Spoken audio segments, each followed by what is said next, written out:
સરહદી પંથકે ગજવ્યો ગૌસેવાનો નાદ। Film star સોનુ સૂદની હાજરીએ જમાવ્યો અનોખો ઠાઠ। 800 વીઘામાં ગૌ અભયારણ્યનું થશે નિર્માણ। દાતાઓની સરવાણીમાં ગાયોનું વધશે માગ।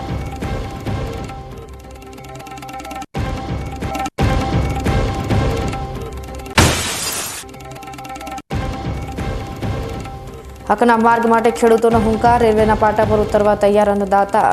રજૂઆતોનું પરિણામ શૂન્ય મળતા જાગ્યો આક્રોશ। ધાનેરામાં તંત્ર સામે પ્રચંડ અસંતોષ।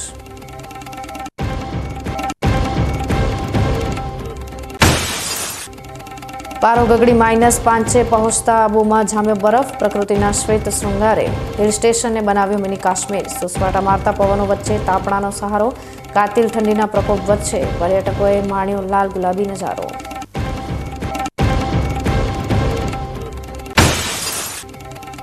અને ડીસામાં છવાયો સામાજિક સેવાનો રંગ। સાંઈ મોદી યુવા એકતા મંડળે જમાવ્યો રક્તદાનનો સંગ। નારી શક્તિ અને યુવાનો સાથે મળી કર્યું રક્તદાન। ઉજવણીના બહાને મરતા જીવને નવું જીવન અપાવવાનો કર્યો નિર્ધાર।